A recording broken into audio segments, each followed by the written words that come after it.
Notre histoire débute au nord du Kenya, dans le parc national Samburu. Ici, pendant plusieurs années, une jeune lionne a adopté des bébés oryx.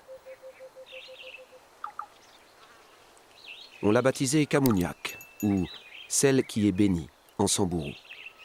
Comme l'annonçait dans la Bible la prophétie d'Ésaïe, le lion et l'agneau coexistent pacifiquement. Leur duo est devenu symbole de paix. Mais ce comportement laisse perplexes les scientifiques. Habituellement, l'oryx est la proie des lions. Kamunyak, elle, protège la jeune antilope volée à ses parents naturels.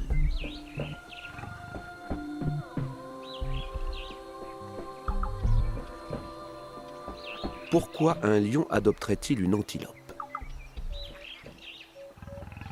Cela n'a aucun sens en termes d'évolution puisque la survie de l'espèce dépend de la reproduction.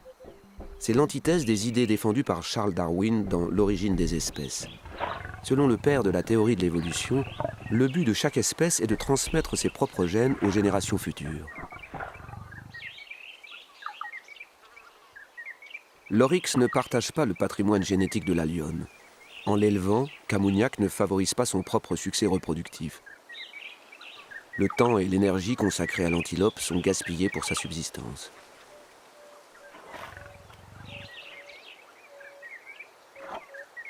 Le comportement de Kamunyak est loin d'être isolé. Malgré le lourd coût de l'élevage des petits, on observe dans la nature de nombreux comportements que l'on peut assimiler à des adoptions. Expliquer l'adoption pourrait-il être le plus grand échec de la théorie de l'évolution?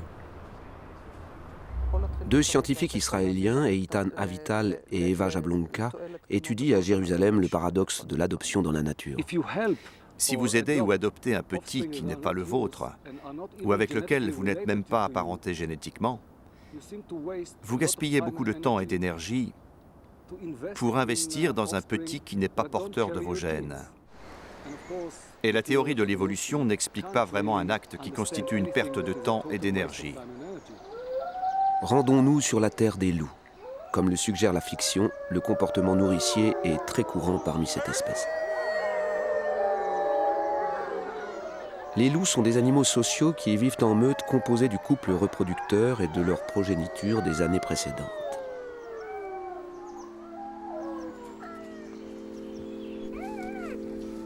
La société des loups se caractérise par une division du travail. Les membres du clan partagent les tâches de chasse, de défense de la tanière et d'élevage des louveteaux.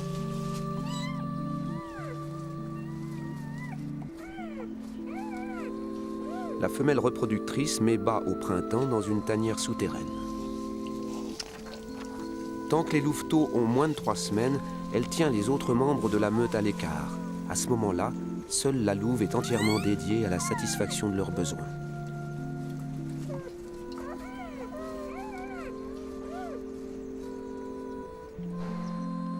Pendant l'étape de transition entre 5 et 10 semaines, les louveteaux passent du lait à une nourriture solide. À cet âge, ils apprennent à identifier ceux qui composent leur famille. Toute la meute s'occupe d'eux collectivement, y compris les jeunes adultes. Chaque loup leur fait un brin de toilette et s'assure qu'ils sont bien nourris. Leur développement physique et social progresse jusqu'à ce qu'ils puissent suivre les membres de la famille à la chasse.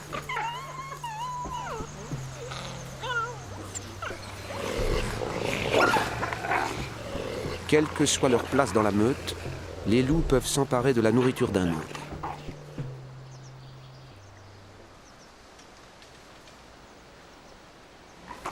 Chacun défend agressivement sa pitance.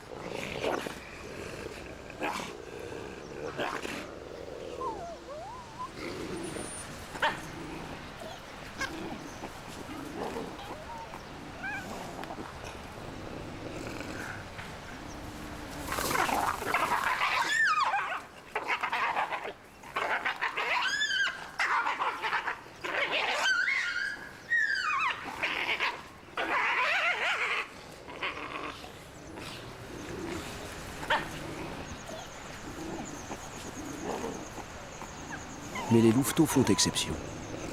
Mâles et femelles sont extrêmement tolérants à leur égard. Les petits ont un accès illimité à la carcasse du cerf.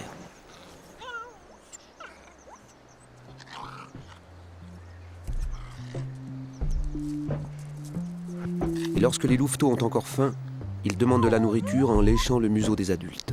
Si son estomac est plein, le loup ainsi sollicité régurgitera des aliments pour le petit.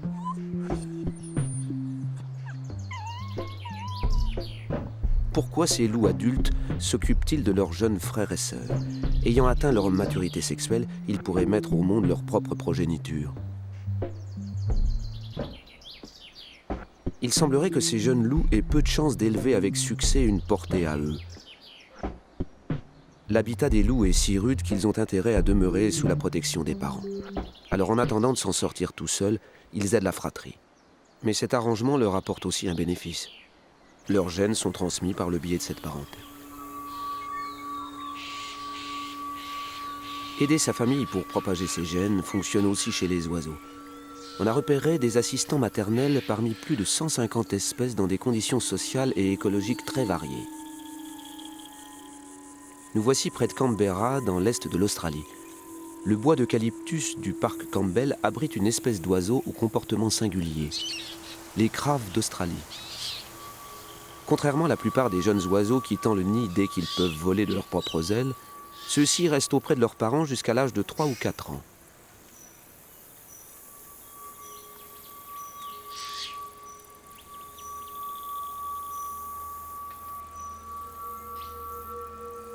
Tous les membres du groupe se relaient pendant l'incubation, puis pour alimenter les poussins.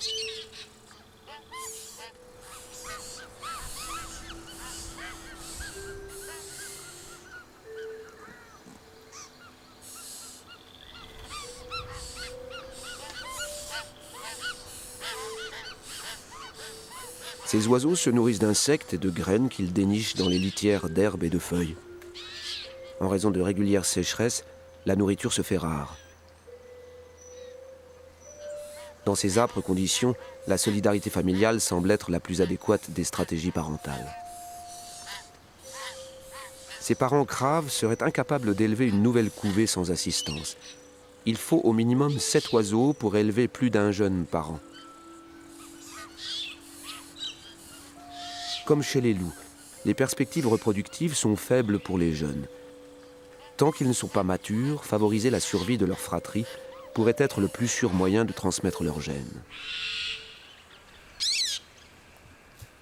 Quand ils seront adultes, d'autres jeunes les assisteront à leur tour.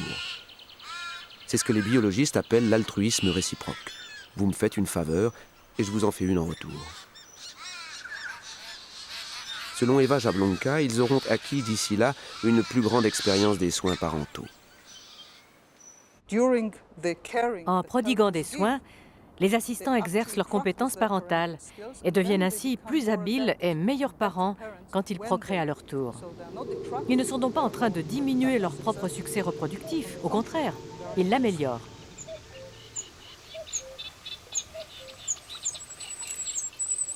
Jusqu'ici, tout va bien.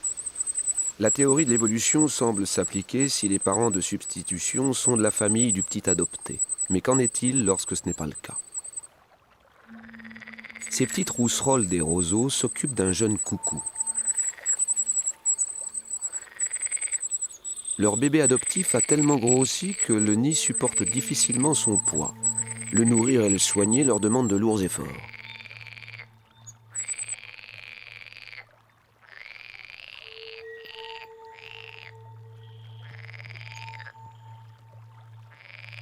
Non seulement ce petit ne leur est pas apparenté, mais il a de surcroît éliminé leur propre descendance en éjectant les œufs hors du nid.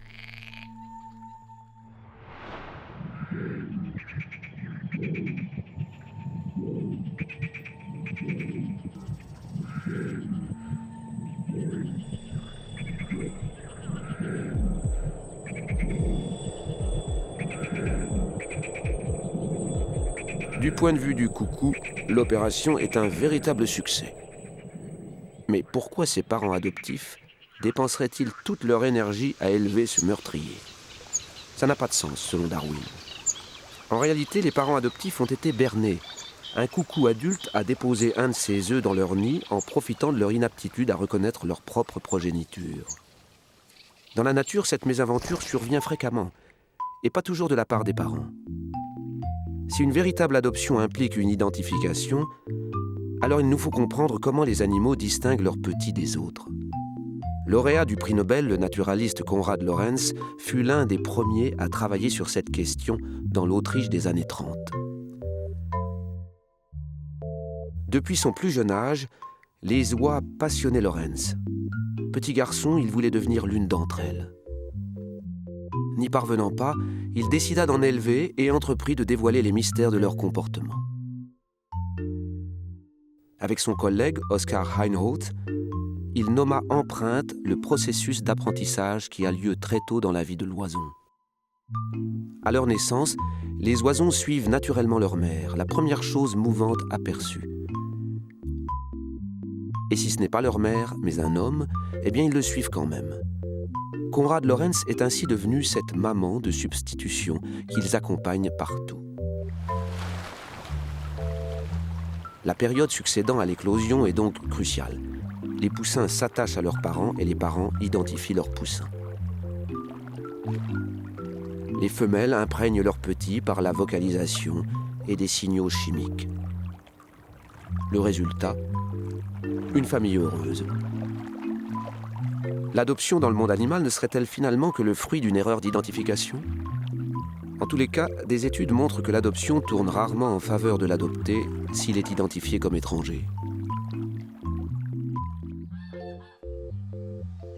C'est le cas chez plusieurs espèces, les lions, les singes langours ou les étourneaux.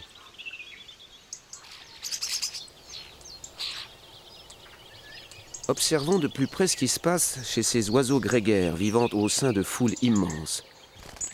Comme la plupart des volatiles, les étourneaux sont monogames.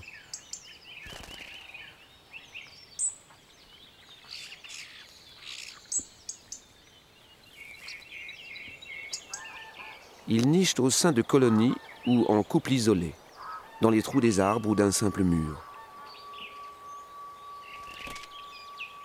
La femelle pond entre 5 et 7 œufs que les deux partenaires couvent tour à tour.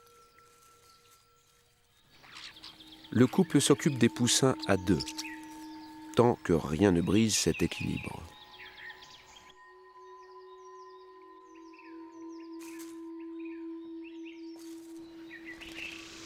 Les étourneaux sont la proie de redoutables prédateurs qui partagent leur territoire.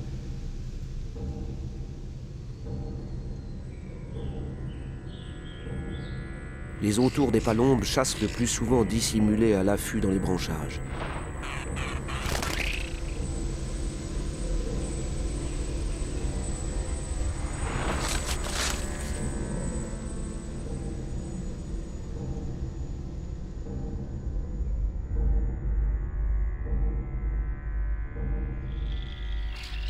Notre femelle est maintenant veuve. Un autre mâle ne tarde pas à lui faire la cour.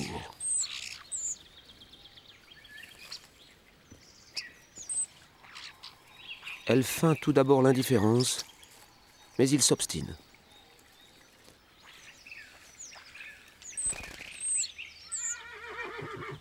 Il a bientôt gain de cause et s'accouple avec elle.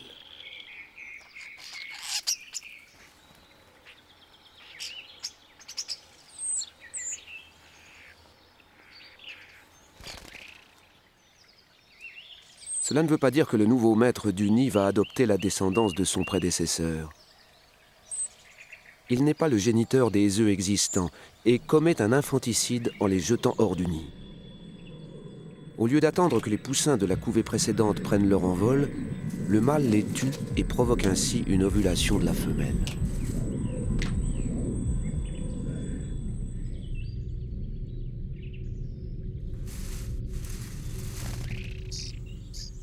Sa stratégie a fonctionné.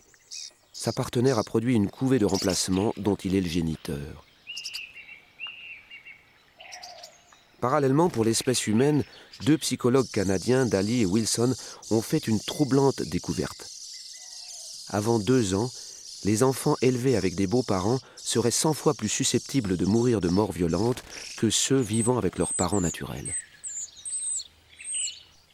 Les beaux-parents sont traditionnellement dépeints comme cruels, mais Ethan Avital est prudent concernant le lien entre l'infanticide humain et nos origines animales. Lorsqu'un lion mâle tue les petits d'une femelle parce qu'ils ne sont pas les siens, mais ceux du précédent mâle du groupe, c'est une adaptation. Mais si un père de substitution, chez les humains, blesse d'une façon ou d'une autre un enfant qui n'est pas le sien, il n'en tirera aucun bénéfice. Il n'aura pas plus d'enfants pour autant. Si l'homme vivait encore dans une situation naturelle, cet acte pourrait être bénéfique, mais ce n'est plus le cas. Pour l'homme, il n'y a plus de continuité. Tandis qu'un animal peut perpétuer sa lignée de cette façon, aujourd'hui, un beau-père abusif finirait en prison. Dans le monde des babouins, il en est tout autrement. D'après ce que nous savons, les cas réels d'adoption hors du cercle familial sont rares chez les primates. On trouve surtout des cas de ce que l'on pourrait nommer adoption forcée. Ils débutent souvent par l'enlèvement d'un jeune, puis se transforment en adoption à long terme. Dans les sociétés de primates, les bébés se révèlent être des outils politiques et sociaux importants. Ici, dans l'ouest de l'Arabie saoudite, quelques 400 babouins hamadriyas vivent à proximité de la ville de Taïf, dans le massif Sarawat.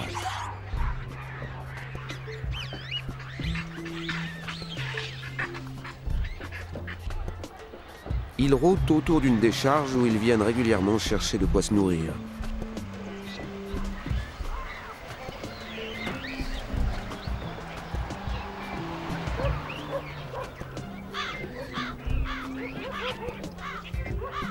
Les babouins partagent ce domaine avec un groupe de chiens sauvages.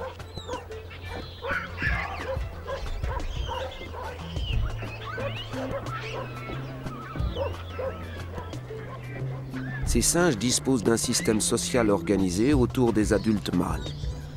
Chaque babouin possède son propre harem. Il veille jalousement sur ses femelles, s'assurant par la force qu'elles restent sous son contrôle. Le mâle dominant passe la plupart de son temps à surveiller de près ses femelles, surtout celles qui sont en chaleur.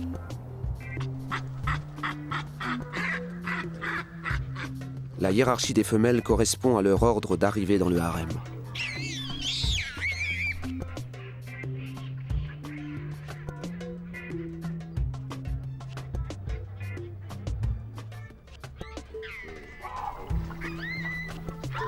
Lorsqu'un mâle adulte trouve une femelle à sa convenance, il l'épouille pour tisser des liens affectifs. Les femelles conçoivent des petits et le babouin consolide ainsi son groupe.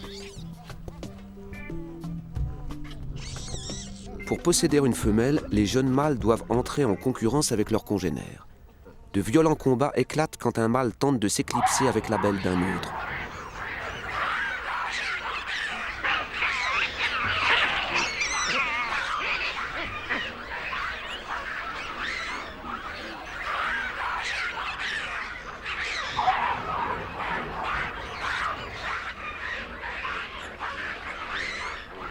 À pleine maturité, un adulte peut peser quelques 25 kilos, soit le double du poids d'un adolescent. Voilà pourquoi les jeunes mâles essaieraient rarement de voler les femelles des mâles dominants pour constituer leur harem.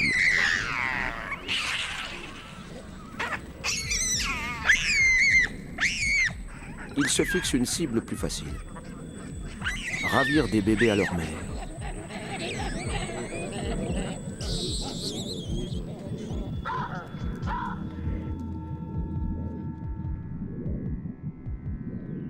Cette mère éplorée désire récupérer son petit, mais elle n'ose pas se confronter au mâle. Elle appelle son groupe à l'aide, mais personne ne vient vers elle. Ce bébé de 4 mois est en fait un jeune mâle, mais quand il s'agit d'un bébé femelle, l'enlèvement se transforme souvent en adoption permanente. Le mâle prend alors soin de la petite jusqu'à ce qu'elle soit sexuellement mature. Elle deviendra la femelle dominante de son harem.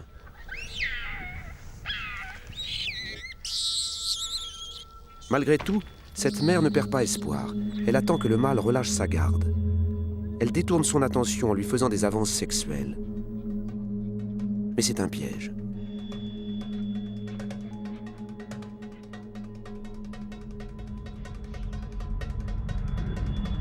Et elle attrape son bébé. Cette fois-ci, l'adoption a échoué. La volonté de créer une famille est une pulsion irrépressible. Serait-elle responsable de comportements étranges? Dans le massif Sarawat se déroulent d'autres kidnappings. Les babouins adoptent des chiens.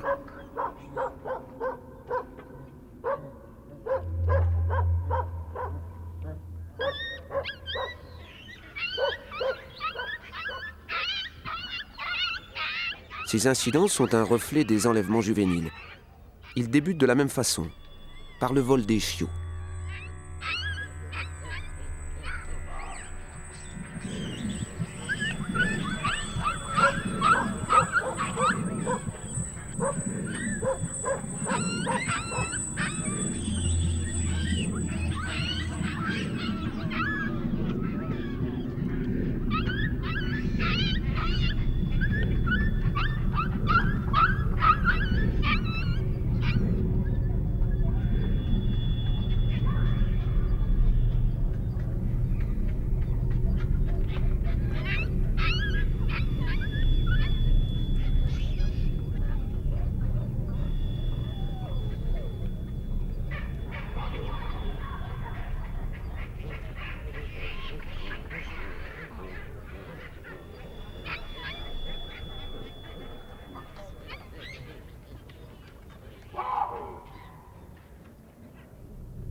Après cet épisode violent, les chiots grandissent au sein de la famille de babouins. Ils se nourrissent avec eux à la décharge, escortent le groupe et dorment même à leur côté.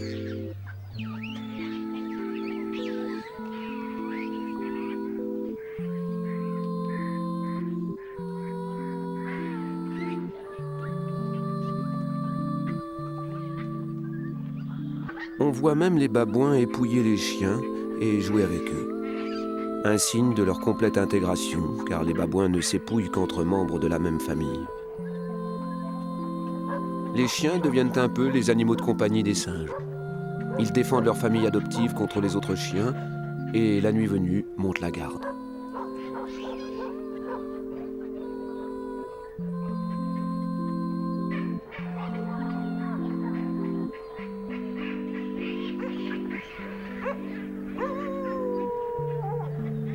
Ces enlèvements possèdent une fin heureuse.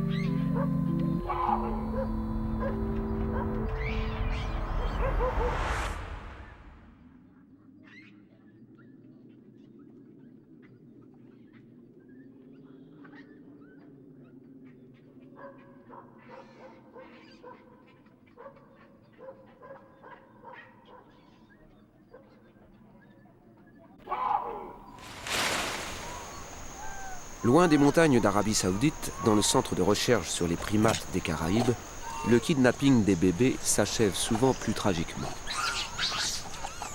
Les mères macaques de l'île Cayo Santiago, au large de Puerto Rico, doivent protéger leurs petits de l'instinct maternel débordant des autres femelles.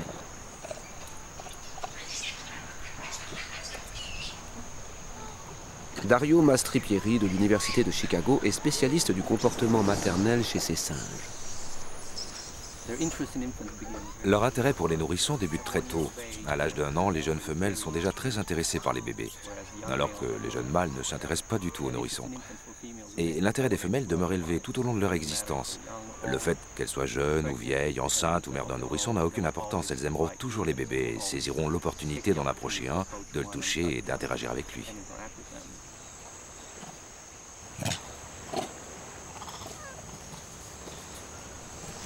Les mères macaques ne sont pas favorables à ces interactions car elles risquent de se transformer en enlèvement. Les femelles agitent leur queue et émettent des grognements et des babillages en s'approchant des nourrissons. Ces signaux amicaux sont destinés à rassurer les mères, à les rendre plus tolérantes.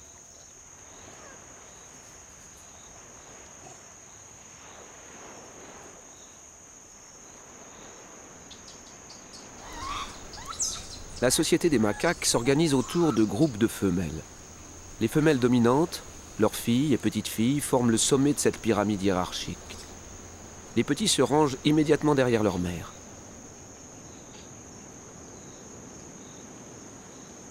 Placée à la base de cette pyramide sociale, cette femelle sans enfant convoite les nourrissons des autres. Sa tentative d'enlèvement avorte. En voyant approcher la mère du bébé, elle le pose à terre, puis va saluer le bébé de la femelle dominante en remuant la queue et en vocalisant.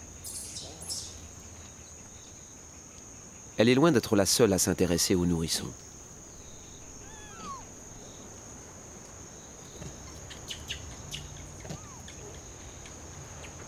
Pendant 3 mois chaque année, la vie de cette société de macaques tourne exclusivement autour des bébés.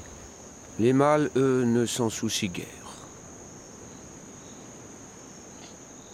Ils les évitent même soigneusement, ainsi que leur mère.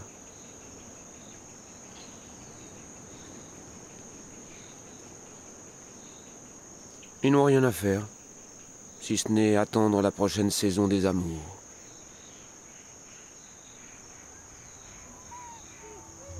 L'instinct maternel de ces singes est extrêmement développé. Le bébé de cette mère est mort depuis plusieurs jours déjà, mais elle se refuse à le lâcher.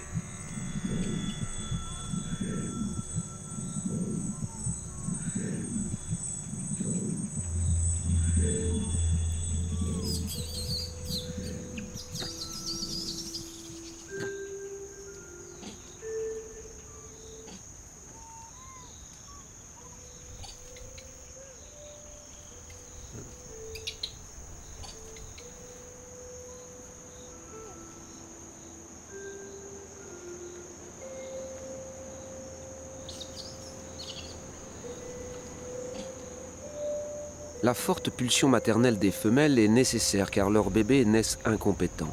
Pour survivre dans la nature, ils ont besoin d'une constante attention. Les macaques sont sélectionnés pour leur capacité à prodiguer ces soins. Vouloir toucher, enlacer ou parfois adopter les bébés pourrait être une conséquence de ce puissant instinct. L'adoption permanente, qui voit un nourrisson adopté et élevé de façon durable par un individu autre que sa mère, est très rare. D'un point de vue évolutif, c'est probablement un accident, une erreur. Cela pourrait être le produit du fait que les femelles, comme nous l'avons dit, sont très intéressées par les bébés et que, parfois, elles ne manquent pas une opportunité d'élever un autre nourrisson qu'elles ont vu abandonné.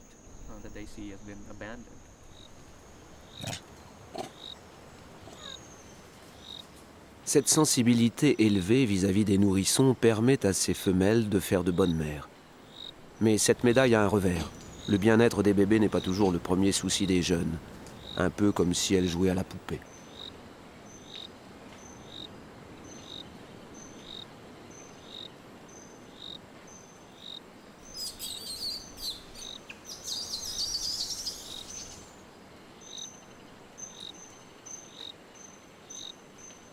Comme chez les babouins, être manipulé par d'autres individus est source de risques majeurs pour les nourrissons. Pour cette raison, les femelles macaques sont extrêmement vigilantes. Elles essaient en général d'éviter que les autres femelles, même celles de rang élevé, ne se saisissent de leur bébé. Quand elles échouent, les conséquences peuvent être fatales.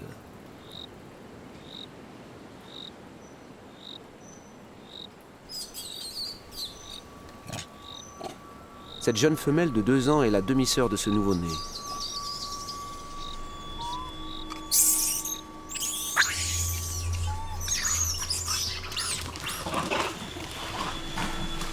Elle a réussi à subtiliser le bébé à sa mère. Mais elle n'est pas à son aise, craignant peut-être les représailles de la part des autres femelles du groupe.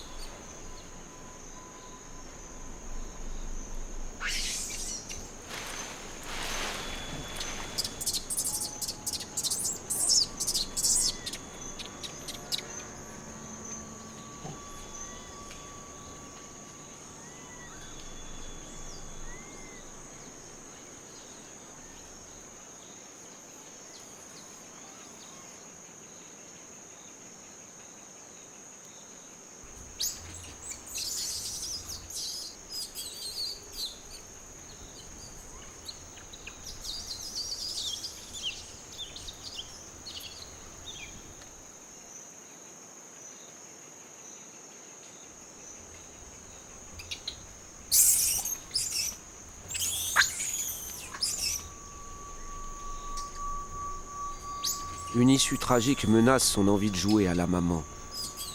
La face du petit est couverte de coupures et de bleus, preuve qu'elle ne sait pas encore comment le porter. Et surtout, sans lait, elle est incapable de le nourrir.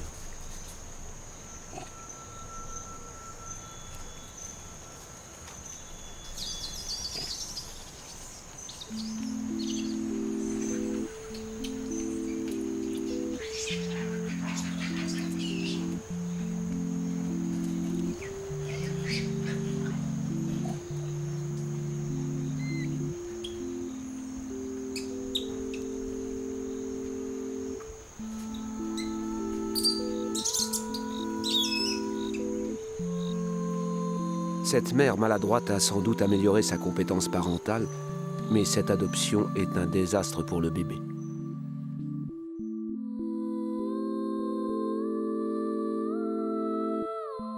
Il mourra d'ici quelques jours, à moins que sa mère biologique ne réussisse à le secourir.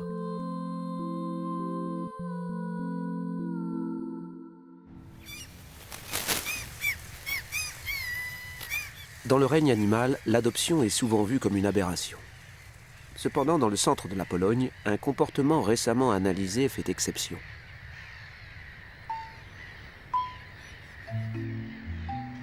Chaque année au printemps, des centaines de goélands cendrés rejoignent les îles clairsemées de la rivière Vistula.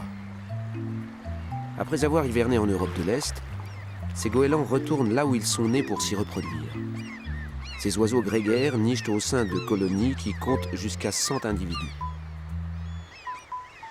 Durant les derniers jours d'avril, les femelles pondent entre 1 et 3 œufs. Après une vingtaine de jours d'incubation, les 2 premiers poussins éclosent à quelques heures d'écart. Le 3e œuf, lui, peut éclore 1 à 2 jours plus tard, ce qui, nous le verrons, est un réel désavantage.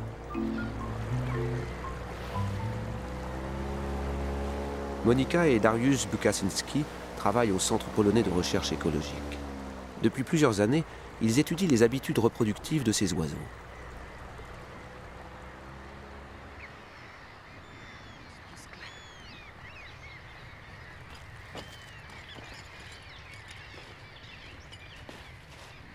Pour suivre la piste des poussins, ils marquent la tête de l'aîné d'une couleur jaune et celle du second de rouge.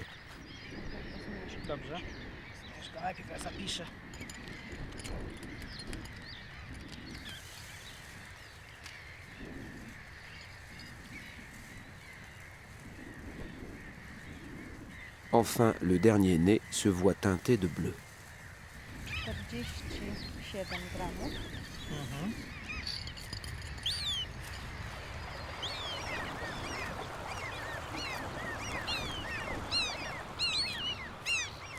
Les poussins sont couvés pendant une semaine. L'un des parents les surveille jusqu'à ce qu'ils soient assez forts pour voler. Pendant cette période d'apprentissage, ils restent près du nid où ils sont nourris.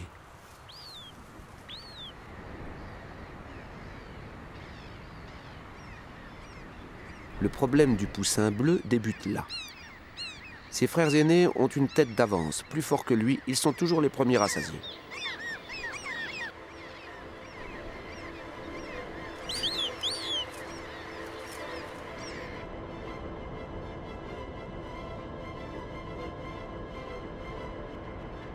Si la saison est pauvre en nourriture, les chances de survie du benjamin sont minces. Pire encore si ses parents sont inexpérimentés.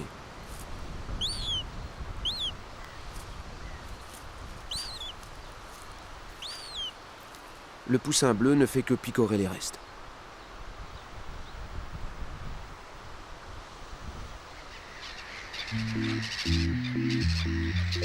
Ces derniers nés abandonnent fréquemment leurs parents. Ils quittent le nid et partent en quête d'une nouvelle famille d'accueil dans la colonie. Cet orphelin sollicite lui-même l'adoption. Un phénomène rarissime dans la nature et lourd de conséquences car son périple n'est pas sans péril. Il pourrait être capturé par un oiseau de proie, emporté par la rivière, voire même dévoré par d'autres goélands. Les mouettes rieuses voisines des goélands cendrés sont particulièrement agressives envers les poussins étrangers.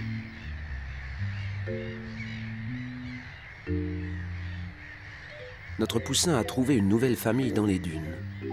La question est de savoir s'il sera accepté par ses frères et sœurs adoptifs, mais surtout par leurs parents.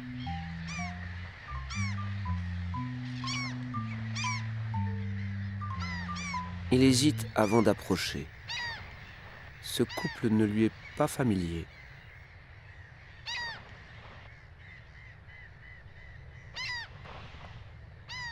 Mais sa tentative d'intégration semble réussie. Il est nourri parmi les autres poussins.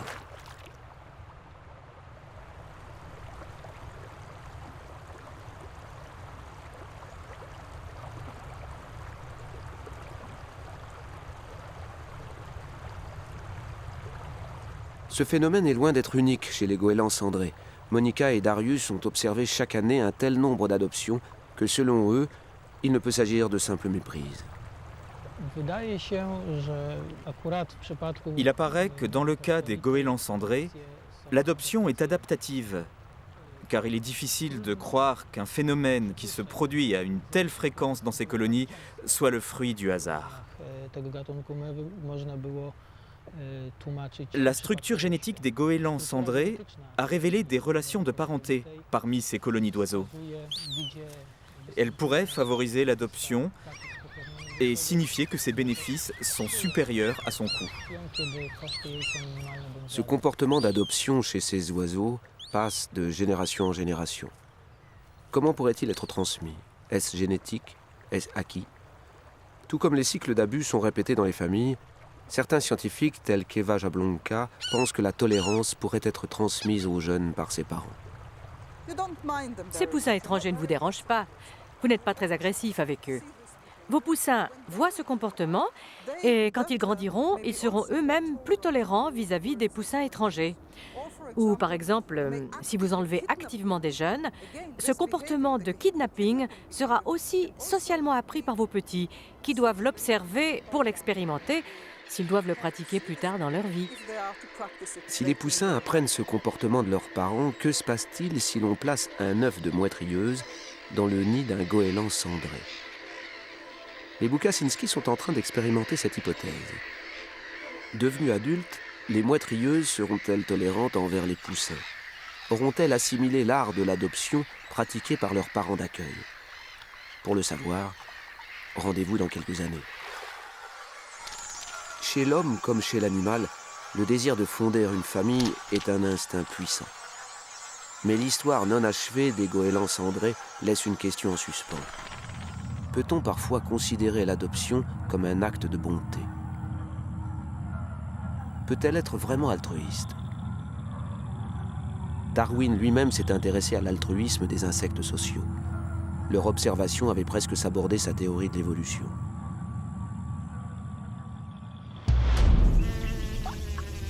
Chez les abeilles, les fourmis et les guêpes, certains membres de la communauté consacrent leur vie entière à élever la progéniture de quelqu'un d'autre.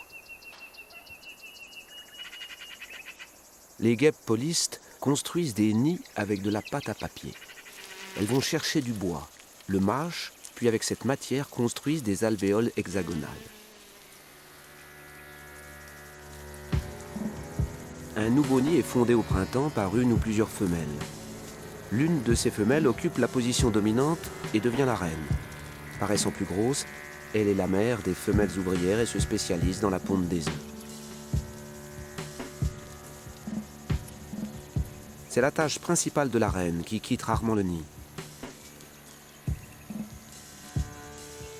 Les ouvrières, toutes femelles, construisent et entretiennent le nid, mais leur priorité est d'élever les petits de la reine.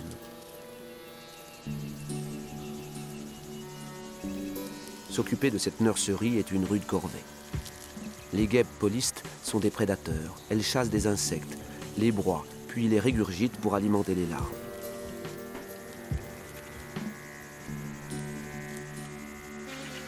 Elles livrent aussi des gouttelettes d'eau à l'entrée de leurs alvéoles.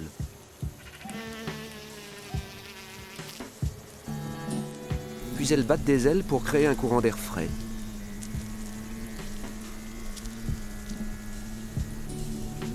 L'eau s'évapore et soulage les larves de la chaleur estivale.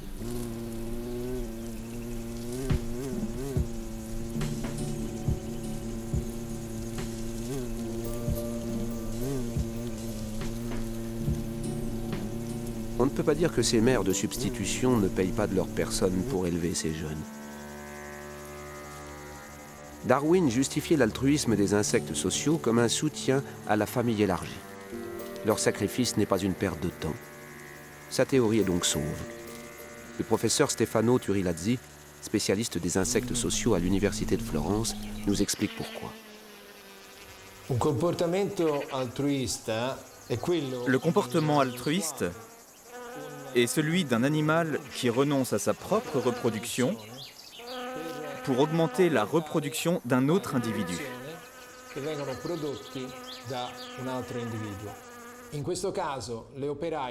Dans le cas des ouvrières, elles ont un lien de parenté plus fort avec leurs sœurs, c'est-à-dire les filles de la reine, qu'elles n'en auraient avec leurs propres enfants. Et cette situation fait que d'un point de vue évolutif, les ouvrières préfèrent renoncer à leur propre reproduction pour aider leur mère à élever leurs sœurs en plus grand nombre.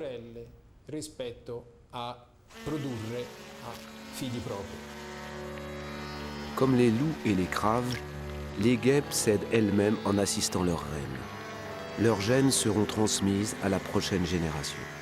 Pourtant, même si elles se sacrifient à une échelle massive pour les générations futures, on ne peut pas dire que ces actes altruistes soient délibérés.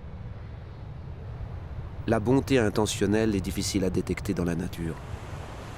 Pour démontrer qu'elle existe, il faut prouver qu'un animal peut se mettre à la place d'un autre. On pense que certains animaux intelligents, les chimpanzés et les dauphins par exemple, font preuve d'empathie. Ils comprennent que d'autres peuvent éprouver des désirs, des peurs ou des souffrances, comme les leurs, et réagir en fonction. À Rangiroa, dans l'archipel polynésien des Tuamotu, vit une communauté sédentaire de dauphins Tursiops. Ils forment une société hiérarchisée faite de sous-groupes, les femelles et les bébés, les mâles et enfin des groupes mixtes de jeunes.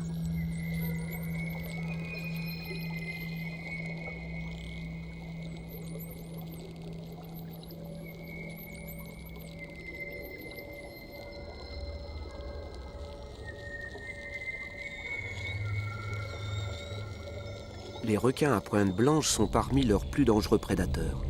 À la première occasion, ils attaqueront et tueront les bébés Tursiops.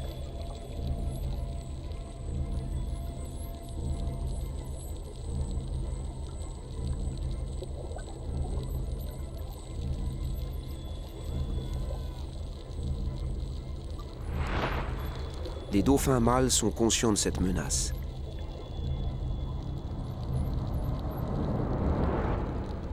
Une patrouille se forme pour éloigner le requin du groupe de femelles et de nouveau-nés. Les dauphins harcèlent le requin à plusieurs. Leur stratégie est de le désorienter en nageant autour de lui dans toutes les directions.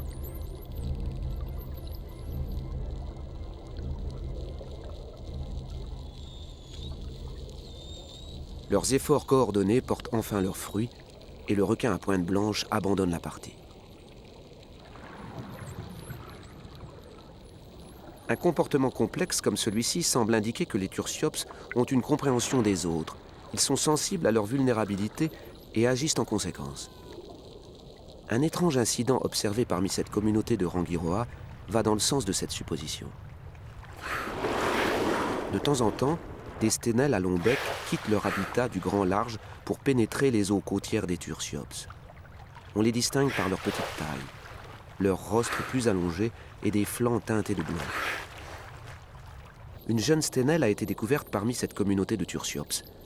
Elle a peut-être perdu son groupe lors de la traversée des eaux de Rangiroa, ou bien a été enlevée par les dauphins Tursiops. Dans tous les cas, privée de sa mère, elle n'aurait pu survivre longtemps toute seule.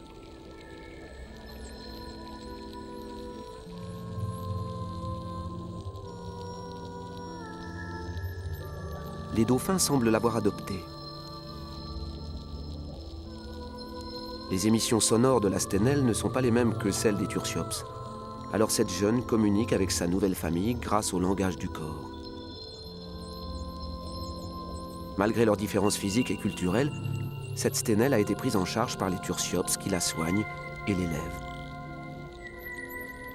Elle s'est même adaptée aux eaux côtières si différentes du grand large.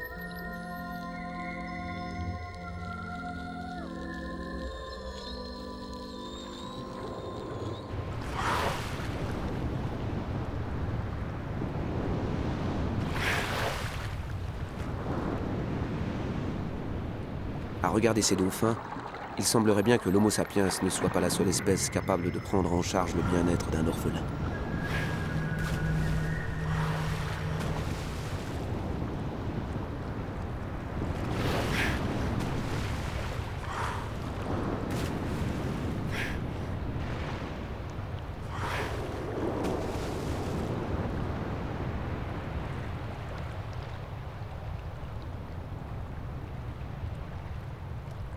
Notre histoire s'achève sur le territoire des bonobos, nos plus proches parents génétiques avec les chimpanzés.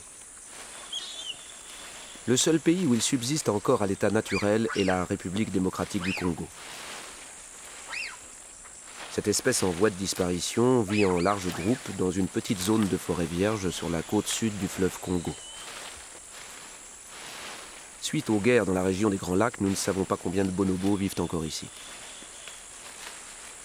Ils continuent d'être illégalement chassés pour leur viande et capturés comme animaux domestiques.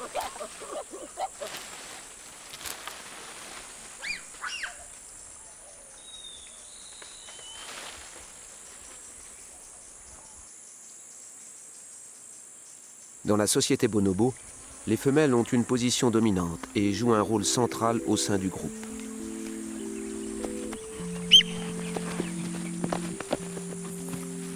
L'affection maternelle et le contact physique sont cruciaux pour le bien-être psychologique des bonobos.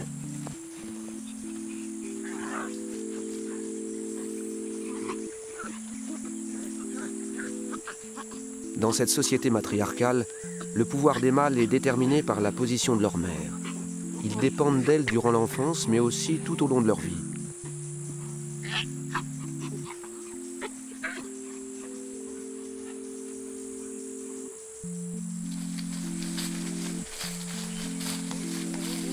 Il y a quelques années, un orphelinat a été ouvert à proximité de la capitale Kinshasa pour recueillir les jeunes singes confisqués aux chasseurs.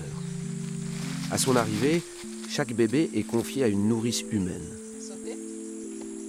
Car sans contact régulier avec une femelle de leur propre espèce ou des humains, les jeunes bonobos se laisseraient dépérir. En véritables mères d'accueil, ces femmes congolaises tissent de solides liens affectifs avec les orphelins.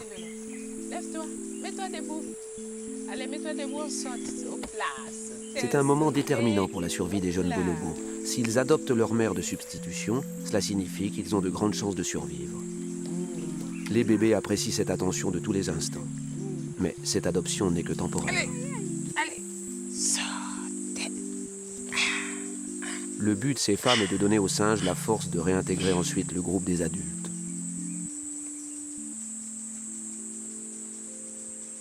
Un tel don de soi a longtemps paru opposé à la férocité du monde animal. Pourtant, comme nous l'avons vu chez les dauphins, certains comportements adoptifs peuvent être qualifiés d'altruistes. C'est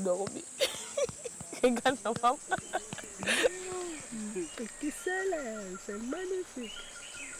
C'est comme si...